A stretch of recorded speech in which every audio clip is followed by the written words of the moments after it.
Eu convido vocês a abrir a palavra do Senhor no livro do Gênesis, capítulo 25. Livro do Gênesis, capítulo 25. E eu lerei o texto que servirá de base para a nossa mensagem nesta manhã, que se encontra dos versos 19 até o verso de número 34. Gênesis, capítulo 25, do versículo 19 até o versículo 34. Acompanhe a leitura que farei da palavra do Senhor, receba com fé, é a palavra do nosso Deus. Ela diz assim: são estas as gerações de Isaque, filho de Abraão. Abraão gerou Isaque. Ele tinha 40 anos quando tomou por esposa Rebeca, filha de Betuel, o arameu de Padã-Arã, e irmã de Labão, o arameu. Isaque orou ao Senhor por sua mulher, porque ela era estéril. O Senhor ouviu as orações dele, e Rebeca, a mulher de Isaque, ficou grávida. Os filhos lutavam no ventre dela. Então ela disse: por que isso está acontecendo comigo? E ela foi consultar o Senhor. E o Senhor lhe respondeu: 2 nações estão no seu ventre. 2 povos nascidos de você se dividirão. Um povo será mais forte do que o outro, e o mais velho servirá o mais moço. Cumpridos os dias para que desse à luz, eis que havia gêmeos no seu ventre. Nasceu o primeiro, ruivo, todo revestido de pelo. Por isso deram-lhe o nome de Esaú. Depois nasceu o irmão. Com a mão segurava o calcanhar de Esaú, e por isso lhe deram o nome de Jacó. Isaque tinha 60 anos quando Rebeca deu à luz. Cresceram os meninos. Esaú tornou-se perito caçador, homem do campo. Jacó, porém, era homem pacato e morava em tendas. Isaque amava Esaú, porque se saboreava de sua caça. Rebeca, porém, amava Jacó. Jacó tinha feito um ensopado quando Esaú, exausto, veio do campo e lhe disse: por favor, me deixe comer um pouco da coisa vermelha, essa coisa vermelha aí, pois estou exausto. Por isso deram-lhe o nome de Edom. Jacó respondeu: primeiro me venda o seu direito de primogenitura. Ele respondeu: estou morrendo de fome. De que me vale o direito de primogenitura? Então Jacó disse: primeiro jure. Esaú jurou e vendeu o seu direito de primogenitura a Jacó. E Jacó deu a Esaú pão e o ensopado de lentilhas. Ele comeu e bebeu, levantou-se e foi. Assim, Esaú desprezou o seu direito de primogenitura. Vamos orar, irmãos, e clamar pela bênção da iluminação? Senhor, obrigado pelo privilégio que Tu nos dás de estarmos diante da Tua palavra nesta manhã. Nós te agradecemos, Senhor, porque, como ela mesmo diz, ela é o nosso alimento. Nós não vivemos de pão, nós vivemos de toda palavra que procede da boca do Senhor. Por isso, a nossa oração nesta manhã é muito singela. Nós queremos comer de novo, Senhor. Nós queremos ser alimentados pelo pão vivo que desceu do céu, o nosso Senhor Jesus Cristo. E por isso nós te pedimos, age em nós, em nosso coração, por meio do teu Santo Espírito, por meio da tua palavra, e nos alimenta neste dia. É a oração que nós te fazemos em nome de Jesus Cristo, o nosso Senhor. Amém. Deus sempre vence.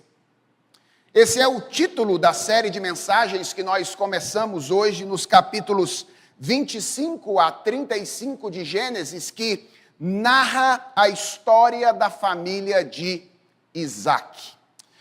Talvez você esteja se perguntando, pastor, qual é o sentido de uma série sobre a família de Isaac em um ano cuja ênfase da igreja é batizar? E a resposta é: batizar não é uma palavra que nos remete simplesmente àquela cena que nós vemos se repetir em nossos cultos, quando os pastores jogam água na cabeça de uma pessoa. Ou pelo menos, é uma palavra que não deveria nos remeter apenas a isso. Batizar é uma palavra que deveria nos remeter a tudo aquilo que está envolvido neste ato. O compromisso real e verdadeiro com Deus, em primeiro lugar. O compromisso real e verdadeiro com o povo de Deus, em segundo lugar. E o compromisso real e verdadeiro com a agenda de Deus na história, com aquilo que Deus está realizando no mundo através do seu povo. E isso é algo que muitas pessoas, apesar de simpáticas à fé, resistem em assumir. Por diferentes razões. Algumas pessoas resistem ao compromisso por causa de si mesmas. Elas olham para si e elas se consideram tão indignas que elas dizem: eu não posso ter um compromisso real e verdadeiro com Deus. Outras pessoas resistem ao compromisso por causa dos outros. Eles olham para aquelas pessoas que já assumiram um compromisso com Deus, percebem que essas pessoas não são lá o tipo de gente com quem nós andaríamos perfeitamente, e então dizem: não vale a pena estabelecer um compromisso com Deus. E outras pessoas resistem a esse compromisso não por causa delas próprias, não por causa dos outros, mas por causa do próprio Deus. Afinal de contas, Deus não se encaixa com exatidão em nossas expectativas. Frequentemente, Ele faz coisas que são absolutamente contrárias àquilo que nós esperamos. E eu escolhi o relato da família de Isaac, porque eu creio que este relato bíblico pode nos ajudar a enfrentar esta resistência e nos estimular a um real e verdadeiro compromisso com Deus, com o povo de Deus e com a agenda de Deus. Porque quando você lê a história da família de Isaac, você percebe que tem tudo isso lá.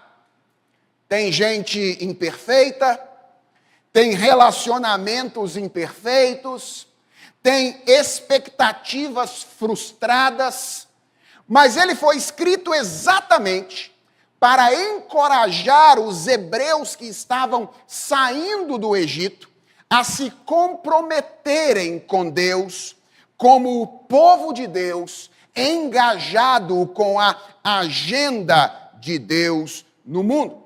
E ele faz isso ao lembrar a esse povo a identidade deles, que estava diretamente relacionada à graça do Senhor. Como nós veremos a partir de hoje, eu espero, a história da família de Isaac mostra que nada pode se opor ao que a graça está fazendo na história. Por isso, não importa o que insiste em afastar os filhos de Deus do compromisso. No final, Deus sempre vence. A passagem com a qual nós vamos trabalhar hoje é a introdução deste relato. E ela começa com a apresentação de duas das personagens principais dele. O primeiro deles é Isaque, acerca de quem é dito aí no versículo de número 19, 2 vezes, que ele é filho de Abraão. Essa não é uma repetição casual, ela está aí para enfatizar que todos os acontecimentos relatados a seguir devem ser interpretados à luz daquilo que o livro de Gênesis já disse a respeito deste personagem. E de maneira muito especial, tudo deve ser lido à luz do compromisso que Deus fez com Abraão e das promessas que Deus fez a ele. Especialmente duas. A promessa de uma terra onde o seu povo haveria de habitar e a promessa de uma descendência, por meio da qual todas as nações da terra haveriam de ser abençoadas. Isaque é, portanto, o filho de Abraão. A segunda personagem é Rebeca. Ela é a mulher com quem Isaque se casou aos 40 anos de idade, e a respeito dela é dito que ela é filha de Betuel, da cidade de Padã Arã, e irmã de Labão, os dois referidos na passagem como arameus. E isso também não está aqui por acaso. Além de preparar o leitor para alguns acontecimentos que virão, esses detalhes que introduzem na história figuras como Betuel, Labão, essa informação a respeito de onde eles eram e desse lugar para onde Jacó retornará daqui a pouco, trazem à memória a maneira providente como Deus tinha dado para Isaque uma mulher adequada. Se você quiser depois, gaste algum tempinho hoje à tarde lendo Gênesis capítulo 24. E você vai ver como é que a providência de Deus trabalhou para que Rebeca fosse dada a Isaque como a sua esposa. Quando nós batemos o olho nessa apresentação das personagens, nós inevitavelmente temos uma expectativa gerada diante dos nossos olhos. Afinal de contas, essa apresentação coloca lado a lado um homem especial, que é o filho da promessa, e uma mulher especial, trazida pela providência de Deus para ser a mulher deste homem. E quando você está lendo uma história sequencialmente com um homem especial e uma mulher especial se casando, qual é a primeira coisa que você espera depois? Filhos especiais. Certo? É nesse ponto que nós nos deparamos com a primeira tensão, ou com o primeiro conflito dessa passagem.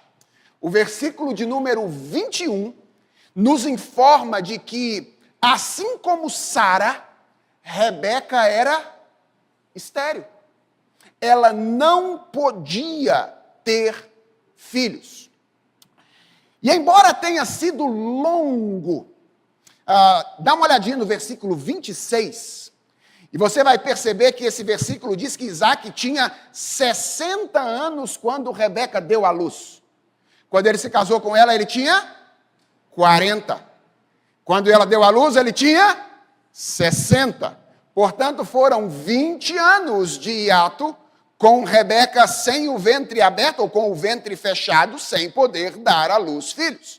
Portanto, o sofrimento deste casal deve ter sido um sofrimento grande ao longo desse período. Mas a ênfase do texto não enfatiza o sofrimento deles como o faz com Abraão e Sara no relato anterior. Pelo contrário, a ênfase recai sobre a maneira como Isaque reagiu a esse sofrimento, ao contrário de seus pais, que tentaram resolver a coisa por conta própria, buscando ao Senhor. 20 anos lidando com a esterilidade da sua esposa. E o que o texto diz é que Isaque passou 20 anos orando ao Senhor para que o ventre de Rebeca fosse aberto. E o texto imediatamente nos diz que Deus ouviu as orações dele, abriu o ventre de Rebeca e ela ficou grávida. E como se não bastasse eram 2. E essa informação reacende a expectativa no coração do leitor. Um homem especial, uma mulher especial, 2 filhos especiais. Certo? Certo. Mas não como esperado. Ao invés de encontrarmos Rebeca logo depois, exultando de alegria, porque 20 anos depois o seu ventre foi aberto, o que nós encontramos na cadência do relato é Rebeca profundamente perturbada em virtude das dores da gravidez. Mulheres sabem que toda gravidez é dolorida. E algumas sabem que carregar 2 na barriga ao invés de 1 é mais dolorido ainda. Mas a gravidez de Rebeca foi fora do normal. Onde você lê, os filhos lutavam no ventre dela, leia, os filhos se esmagavam dentro do ventre dela. É isso que o autor quer que você entenda. E onde você lê que ela perguntou, por que isso está acontecendo comigo? Que é uma pergunta que pode transparecer apenas curiosidade. Ou seja, será por que isso está acontecendo? Leia, se é assim, por que eu estou viva? É isso que ela está perguntando aqui. Se eu soubesse que essa gravidez seria desse jeito, era melhor que Deus não tivesse ouvido as minhas orações. A dor que os meninos causavam no ventre de Rebeca era tanta que ela simplesmente se desespera da vida. Mas o texto destaca, outra vez, que entre os gemidos e reclamações, o que ela faz? Consulta ao Senhor.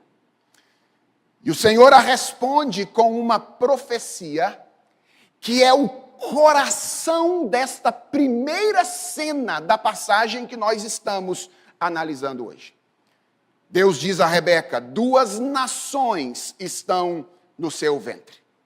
2 povos nascidos de você se dividirão.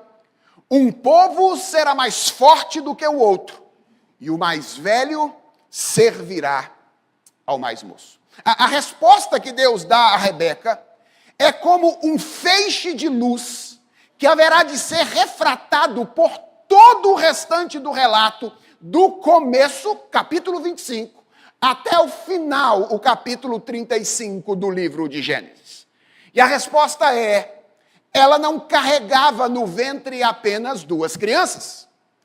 Ela carregava no ventre um conflito que teria uma expressão pessoal, em primeiro lugar, e depois uma expressão social que terminaria com a supremacia do mais novo sobre o mais velho. E essa é uma informação absolutamente incomum. Por quê? Porque um costume antigo que veio a se tornar posteriormente a lei da primogenitura indicava que o filho mais velho é que deveria ser privilegiado. E eu quero que você se lembre de algo agora para você não perder a natureza teológica do relato. No contexto da família da aliança, privilégio não era apenas melhor condição material. Não era apenas ter um pouquinho mais da herança do que o outro irmão. Na família da aliança, privilégio era a bênção de dar continuidade à semente por meio da qual a promessa de ser bênção às nações haveria de ser cumprida. Então, uma cultura que privilegia o primogênito, uma lógica de relacionamento em que pessoas dão origem a uma semente, de onde toda a terra haverá de ser abençoada. E dessa profecia, o texto vai imediatamente ao nascimento dos meninos, que é o desfecho dessa primeira cena. O texto diz que o primogênito era um bebê ruivo, todo peludo, razão pela qual ele foi batizado de Esaú. Talvez da palavra hebraica sear, que é a palavra para pelo. Ontem eu estava jantando lá na casa do Michael e da Michele. Eu recomendo que todos vão lá, viu? Lá é muito bom para jantar. Desculpa, Michael e Michele, eu vou encher a casa de vocês de visitantes. E aí nós estávamos conversando à mesa sobre o sermão desta manhã, e eu estava falando sobre isso, e nossos filhos estavam ouvindo. Quando o pequenino Davi olhou para mim e disse: pastor, então ele era o Shurek. E eu olhei para Davi e disse: Davi, eu vou dizer isso amanhã no sermão. Porque é exatamente isso que o texto quer nos dizer quando ele começa a pintar este menino como um menino peludo. Mas daqui a pouco você vai perceber isso daqui a pouco. E o mais novo, diz o texto, nasce segurando o calcanhar do mais velho, razão pela qual ele é batizado como Jacó. Esse é um nome de significado um pouco mais incerto. Ele pode ser tanto aquele que Deus protege, ou aquele que Deus recompensa, quanto pode ser aquele que vai após alguém, no sentido de trair, ou no sentido de trapacear, de enganar. E é difícil escolher, talvez aqui neste lugar a segunda coisa tenha mais a ver com a primeira, mas a verdade é que as duas coisas combinam com o personagem que dá nome, ou com o personagem que recebe este nome aqui. E essa apresentação inicial prepara a cena prepara o caminho para a segunda cena, que mostra que a profecia feita por Deus a Rebeca não demoraria muito a se cumprir. De fato, essa luta que começou no ventre dela haveria de rapidamente se expressar fora dele. A segunda cena da passagem começa dando informações sobre os meninos já maiores. E veja o que o texto diz de Esaú. É dito a respeito dele que ele se tornou perito caçador e um homem do campo. E de Jacó é dito que ele era um homem pacato e que ele morava em tendas. O relato é muito interessante, irmãos. A descrição que o texto faz começa a acentuar a enorme diferença entre esses dois irmãos. Esaú é descrito aqui como um homem rude. Ele é o bebê que nasce peludo e que, quando cresce, vive em um campo aberto como um caçador, buscando sempre a quem devorar. Foi por isso que eu disse a Davi: Davi, é isso mesmo que o texto está dizendo. Ele está querendo mostrar para nós, ou pintar para nós, a imagem de um homem que é um homem apegado aos seus apetites e que quer satisfazê-lo de alguma forma a todo custo. A imagem um pouco é a de um bicho mesmo. Enquanto Isaac é apresentado como um homem civilizado. Esaú é o homem que vive no campo. Isaac é o homem que habita em tendas, possivelmente já praticando a atividade pastoril, que foi a atividade, ou que é a atividade cultural, que segue sendo a atividade por excelência ao longo de todo o Antigo Testamento. E a diferença é aprofundada pelo versículo 28, que diz que Isaac amava Esaú, porque ele se saboreava da sua caça. Uma espécie de ligação entre Isaque e Esaú é feita aqui quanto à questão dos apetites. Enquanto Rebeca, diz o texto, amava a Jacó. Curiosamente, o texto diz por que Isaque amava a Esaú, mas não diz por que Rebeca amava a Jacó. Talvez estabelecendo um paralelo entre o amor de Rebeca e o amor de Deus, cuja causa está nele e não exatamente no objeto amado. Isaque amava a Esaú. E essa é uma questão que perpassará de alguma forma, ou que aponta um problema, que de alguma forma perpassará o relato como um todo. Por quê? Porque se Isaque amava a Esaú, os benefícios da primogenitura não eram algo que Esaú receberia apenas por direito. É algo que ele receberia também por afeto. Se você pegasse Isaque, ele tinha 2 filhos. O direito dizia, você precisa conceder essa bênção a Esaú. Mas não era só o direito. O coração de Isaque. Se você dissesse para quem que você vai dar essa bênção, dizia Esaú. E essa é a questão que vai perpassar os 10 capítulos. Como é que esses direitos de primogenitura serão revertidos? Como é que os propósitos de Deus se concretizarão no meio de toda essa discórdia? Esse é o assunto da série inteira.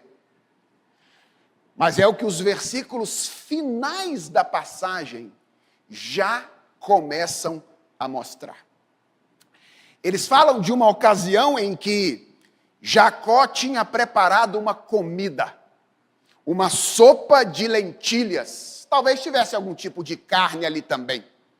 Quando Esaú chega exausto do campo e pede para se alimentar dele, o versículo 30 diz isso. E veja mais uma vez o texto apontando a maneira rude como Esaú fala. Ele diz, por favor, me deixa comer um pouco da coisa vermelha.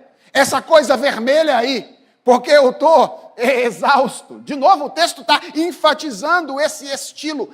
A nossa tradução procura expressar isso, né? Ao mostrar essa linguagem grosseira, mas o texto original tem outras nuances que são ainda mais reveladores dessa grosseria.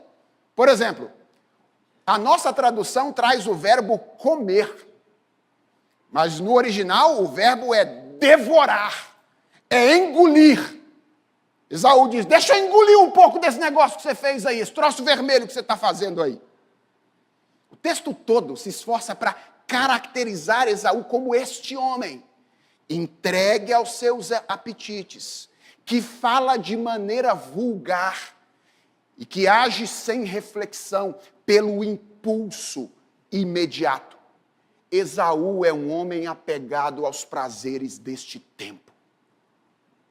E o ápice da revelação disso é quando Jacó propõe a ele que venda o seu direito de primogenitura pelo ensopado de lentilhas. Ele, sem pensar 2 vezes, expressando a sua preferência pelo imediato sobre o que estava por vir, atenção, irmãos, renuncia à bênção que lhe estava reservada com as seguintes palavras do versículo 32.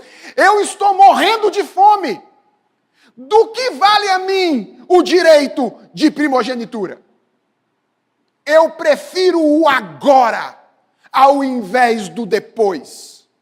E isso é tão significativo que a passagem termina com um comentário do redator. Reverendo Daniel está aqui para me corrigir se eu estiver errado. Quando um redator, contando uma história no livro de Gênesis, acrescenta um comentário, é porque ele quer que você preste atenção nisso. E o texto termina assim, com um comentário dizendo: assim Esaú desprezou o seu direito de primogenitura. Esse é Esaú. Jacó é apresentado de um modo ligeiramente diferente. E aqui eu preciso tomar muito cuidado para não me fazer mal entendido. Jacó é apresentado como alguém que deseja a bênção de Deus. Como alguém que está interessado na recompensa futura, acima da gratificação imediata. Entenda bem, eu não estou dizendo que a passagem justifica aquilo que Jacó fez. Quando nós lemos o texto, esses versículos finais, é impossível deixar de perceber a maneira impiedosa como Jacó explorou a miséria do seu irmão. Esaú estava no estado miserável. E Jacó explorou de maneira impiedosa a miséria dele. O texto sugere claramente que ele agiu de maneira absolutamente premeditada, quando ele exigiu que Esaú entrasse em acordo com ele antes de executar sua maldade. Ele disse: você está disposto a isso mesmo? Então vamos estabelecer um compromisso. Vamos fazer um trato. Jura primeiro. A premeditação em todos esses atos do enganador Jacó. E tudo isso significa que, da perspectiva moral, preste atenção nisso, embora exista uma diferença de estilo entre esses dois homens, ambos são indignos.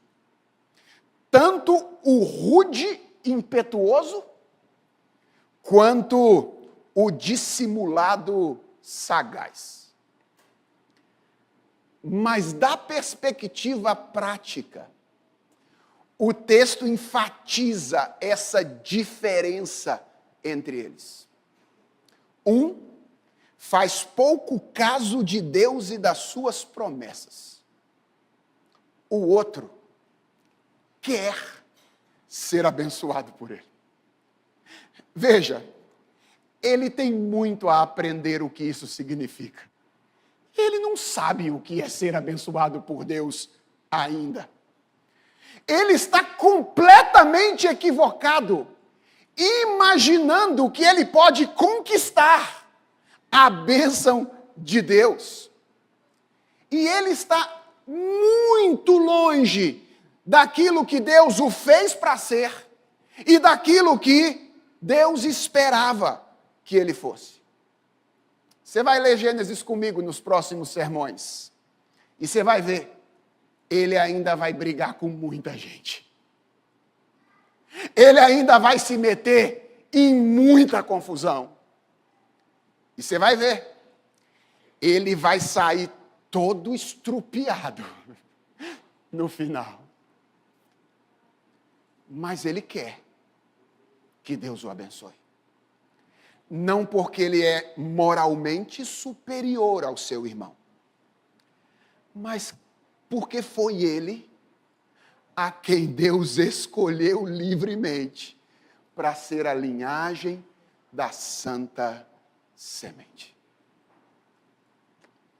E talvez a pergunta seja: pastor, o que esse relato inteiro pode nos ensinar? Irmãos, nós podemos aprender muitas coisas com essa passagem. Se deixasse, eu ficaria aqui o resto do domingo falando sobre ela. Mas por uma questão de tempo, deixe-me apontar apenas uma, caminhando para o final do nosso tempo de reflexão. Irmãos, uma das principais lições que essa passagem nos ensina é que, em termos de salvação, apenas uma coisa importa. E que coisa é essa? A escolha do Senhor. Em termos de salvação, apenas uma coisa importa. E que coisa é essa? A escolha do Senhor. E o que esse texto diz para nós é que Deus tem certa predileção por inverter a lógica das coisas e mexer com as nossas expectativas.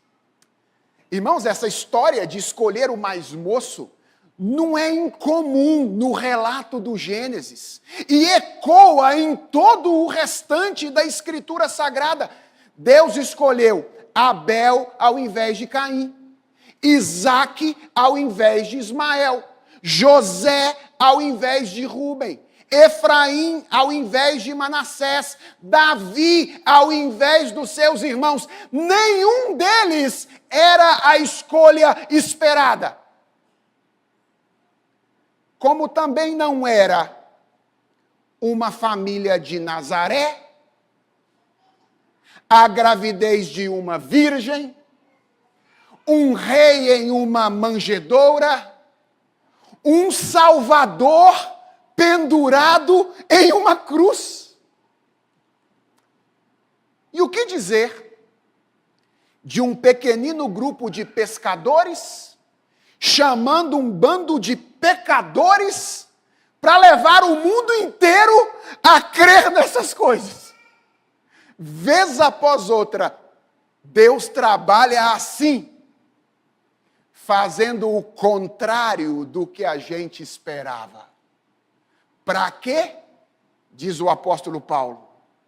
Deus escolheu as coisas loucas do mundo para envergonhar os sábios. E escolheu as coisas fracas do mundo para envergonhar as fortes. E Deus escolheu as coisas humildes do mundo e as desprezadas e aquelas que não são para reduzir a nada todas as que são, a fim de que ninguém se glorie na presença do Senhor. Por que Deus trabalha assim?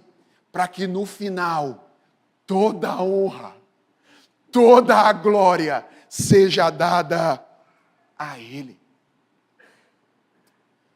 Você se acha indigno demais para ter um compromisso com Deus? Se acha indigno demais para ter um compromisso com Deus? Talvez esta seja a informação mais verdadeira sobre você que você tem. De fato, você é. Mas sabe o que esse texto está ensinando para nós hoje? Que Deus não precisa da sua dignidade para receber você. Sabe por quê? Porque Ele mesmo providenciou um Salvador digno. Que ao contrário de Esaú, não rejeitou o direito de primogenitura. Ao invés disso, recebeu o louvor dos homens, recebeu o louvor dos anjos, como ele de fato merecia.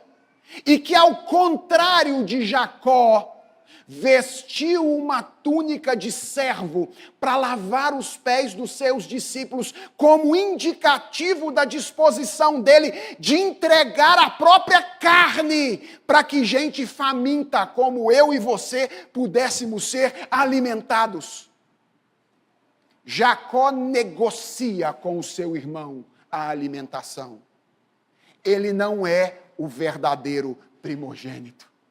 Jesus é o verdadeiro primogênito, que não só abraça o direito de primogenitura, mas o reparte conosco ao custo da sua vida. Jesus é o primogênito, que não trocou a sua glória pelos prazeres desse mundo, mas ofereceu a sua glória para que nós, indignos, pudéssemos receber a vida. Sabe o que você tem que levar para casa hoje disso tudo? É que não existem motivos para que você não se comprometa com o Senhor. Não existem motivos para que você não se comprometa com o povo do Senhor. Não existem motivos para que você não se comprometa com a agenda do Senhor. E quando eu falo de compromisso, eu estou falando de entregar completamente a Ele a sua vida, o seu tempo, os seus recursos, a sua família, os seus relacionamentos, a sua intelectualidade, os seus desejos, a fim de que Ele faça de você aquilo que você nunca poderá se tornar se continuar andando sozinho.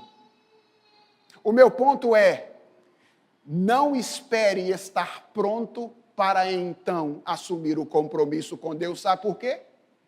Porque você nunca poderá estar pronto sem Ele. Não tente se fazer digno. Simplesmente creia. A graça de Deus é suficiente. No final, Deus sempre vence. Vamos orar? Senhor, obrigado por nos lembrar essas coisas nesta manhã, através dessa história tão antiga. E nós queremos reconhecer, Senhor, diante de Ti, que às vezes nós somos esses que estão tentando conquistar a sua própria dignidade de diferentes maneiras. Deus, nós queremos nos render ao Senhor nesta manhã. Queremos reconhecer diante de Ti que nada, absolutamente nada, pode nos tornar dignos, senão o sangue de Jesus Cristo. Ele é a nossa verdadeira comida, é a nossa verdadeira bebida. E eu quero orar de maneira muito especial por pessoas que eventualmente estejam aqui entre nós, circulando no ambiente da fé durante muito tempo, mas com medo de se comprometer contigo, porque acha que primeiro tem que ser feito digno, ou tem que se fazer digno. Deus, fala de maneira especial ao coração dessas pessoas, para que elas venham a entender nesta manhã que para efeito de salvação só uma coisa importa: a tua escolha, a tua obra, aquilo que tu queres fazer em nós. Oro pela Igreja Presbiteriana de Santo Amaro, para que sejamos uma igreja comprometida com o Senhor, com o povo do Senhor no mundo e com a agenda do Senhor no mundo. Tem misericórdia de nós, Senhor. Essa é a nossa oração, feita em nome de Jesus, o nosso Redentor. Amém.